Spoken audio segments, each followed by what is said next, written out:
नमस्कार दोस्तों, स्वागत है आप सभी का घरेलू गैजेट में। और पिछले एपिसोड में आप सभी ने काफी चीजें जानी, काफी इंपॉर्टेंट इन्फॉर्मेशन था।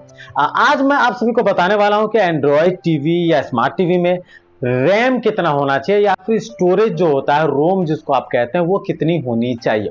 अब मैक्सिमम आपने देखा होगा कि कंपटीशन काफी बढ़ गए। कंपटीशन बढ़ने के कारण कंपनी कटौती कर रही है। अब कटौती करने में रैम में या स्टोरेज में काफी कटौती की जा रही है, जिससे कि प्राइस काफी कम हो रहा है टीवी के।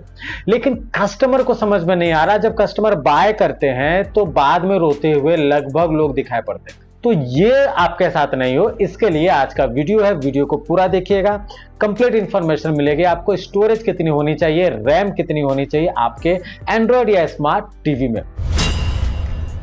बेसिक बात तो आप सभी जानते ही होंगे कि ज्यादा आपका मेमोरी हो, स्टोरेज ज्यादा हो या फिर रैम ज्यादा हो तो आपका जो सिस्टम है, आपका एंड्रॉयड टीवी या स्मार्ट टीवी स्मूथ चलता है, ऐप वगैरह लैग नहीं करते। ये सारी बेसिक बातें तो आप सभी जानते ही होंगे। अगर आप यूट्यूब, फेसबुक, नेटफ्लिक्स जैसे मैक्सिमम 3 वीडियो स्ट्रीमिंग प्लेटफॉर्म को आप देखना चाहते हैं, मैक्सिमम आप यूट्यूब ही देखना चाहते हैं, ज्यादा आपको नहीं देखना, बहुत कम दूसरे ऐप में आप स्विच करते हैं, बहुत कम, रेयर, यूट्यूब पे ही आप खुश हैं, तो आप 1 GB रैम, 1 GB रैम और 8 GB स्टोरेज वाला आप एंड्रॉयड टीवी बाय कर सकते हो, स्मार्ट टीवी आप बाय कर सकते हो, कोई दिक्कत नहीं है। अब अगर आप मैक्सिमम 5 वीडियो स्ट्रीमिंग प्लेटफॉर्म को देखना चाहते हैं, जैसे यूट्यूब है, फेसबुक है, हॉटस्टार है, नेटफ्लिक्स जैसे मैक्सिमम 5 वीडियो स्ट्रीमिंग प्लेटफॉर्म को देखना चाहते हैं, तो यहाँ पर ऐप को स्मूथली रन भी करना होगा, क्योंकि ज़्यादा ऐप है। तो यहाँ पर आपको जो है मिनिमम 2 GB रैम वाले और 16 GB स्टोरेज वाले आपको चाहिए एंड्रॉयड टीवी, तभी आप स्मूथली ऐप को रन कर सकेंगे। इसके अलावा आप प्ले स्टोर से अलग से डाउनलोड भी करना चाहते हो ऐप को, तो फिर भी आपके लिए जरूरी है ज्यादा स्टोरेज, तो यहां पर आप मिनिमम 2 GB रैम और 16 GB स्टोरेज के साथ आप जा सकते हो।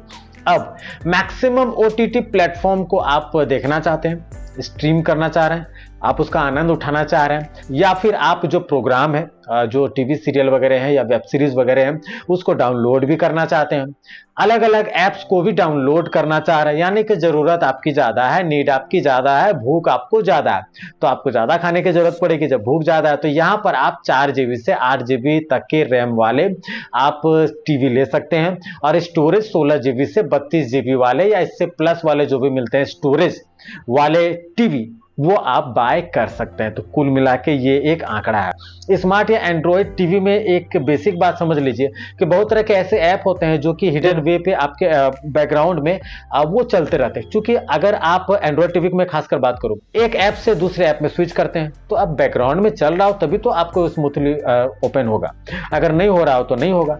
तो इसमें क्या होता है कि इंटरनल इसको ज्यादा रैम चाहिए होते हैं, तो वहां पर रैम का यूज तो होता ही है। तो ज्यादा रैम होंगे तो बैकग्राउंड में मैक्सिमम ऐप जो है वो आपके ओपन रहेंगे, ताकि आप एक ऐप से दूसरे ऐप में स्विच आसानी से कर सको। इसलिए भी रैम का इंपॉर्टेंस बढ़ जाता है।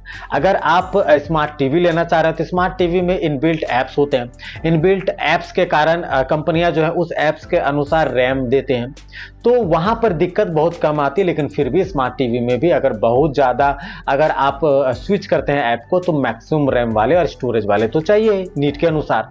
एंड्रॉयड टीवी में खासकर जरूरी है कि रैम और स्टोरेज को जरूर कंसीडर करें, क्योंकि उसकी मैनेजमेंट अलग होती है, वो गूगल के एंड्रॉयड के द्वारा चलती है। तो वहां पर रैम जरूर देख लें और स्टोरेज को जरूर देख लें, जो मैंने आपको आज बताया। अगर कंफ्यूज है कि स्मार्ट टीवी लें या एंड्रॉयड टीवी लें, तो ये वाला वीडियो देख लीजिएगा जो मैंने बनाया है। इसमें आपको ये जानकारी तो मिल जाएगी कि आपके लिए, आपके नीड के अकॉर्डिंग कौन सा टीवी बेहतरीन होगा। उम्मीद करता हूं इस वीडियो से आपको काफी लाभ मिला होगा। अगर लाभ मिला है तो चैनल को सब्सक्राइब जरूर कर लीजिएगा। वीडियो को अंत तक देखने के लिए आप सभी का बहुत बहुत धन्यवाद।